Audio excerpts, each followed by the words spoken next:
Hello everyone, আসসালামু আলাইকুম। তো আজকে নিয়ে আসলাম নতুন একটি রেসিপি। তো সবসময় তো চিকেন দিয়ে আমরা পিৎজা বানাই। তো আজকে একদম অন্যরকমভাবে একটি পিৎজা বানাবো, গরুর মাংসের পিৎজা। তো প্রথমে আমি হালকা কুসুম গরম পানিতে ইস্ট দিয়ে দিলাম। তো ইস্টটা আমি 2 চামচ পরিমাণ দিলাম। তো এখন এখানে 1 চামচ চিনি দিয়ে দিলাম। এখন আমি এটা রেস্টে রাখবো 10 মিনিট। তো এখন এখানে আমি গরুর মাংসটা ছোট করে কেটে নিয়েছি। তারপর দিয়ে দিলাম আদা রসুন বাটা, লবণ স্বাদমতো, আর দিয়ে দিলাম গোলমরিচের গুঁড়ো 1 টেবিল চামচ, আর হলুদের গুঁড়ো, মরিচের গুঁড়ো, গরম মশলার গুঁড়ো, জিরা গুঁড়ো। তো এগুলো খুব ভালোভাবে এখন আমি মিক্স করে নেব।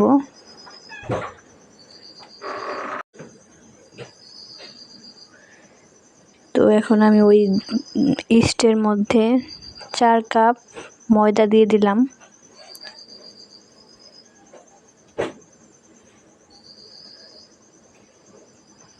তো যদি ময়দার পরিমাণে আটাও দিতে পারবেন, যার যার পছন্দ অনুযায়ী, বাট ময়দাটা দিলে একটু ভালো হয়। তো এখন আমি এটা খুব ভালোভাবে মেখে নিয়েছি। এখন কড়াইতে তেল দিয়ে দিলাম। তেলের পরে মাংসগুলো দিয়ে দিলাম। তো এখন এই মাংসগুলো খুব ভালোভাবে আমি নেড়ে নেব।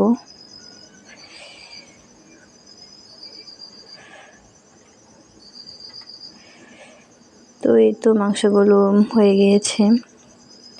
এখন আমি একটি রুটি বানাবো, আর অবশ্যই রুটিটা আমি হাত দিয়ে বানিয়েছি।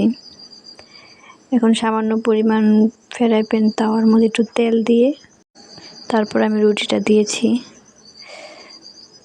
তো একটু হওয়ার পরে আমি কাঁটা চামচ দিয়ে এটাকে, যে বাতাসটা আছে ওটা বের করে নিলাম। তো এই সসটা আমি নিজে বানিয়েছি, পিৎজা সস। তো এখন আমি এই জায়গায় টমেটো কেচাপ দিয়ে দিলাম। তো এখানে আমি সেই গরুর মাংসটা দিয়ে দিলাম। তো এই তো তারপরে কিছু পেঁয়াজ দিয়ে দিলাম। তো হয়ে গেল আমার পিৎজা রেসিপি। তো বাই বাই, আল্লাহ হাফেজ।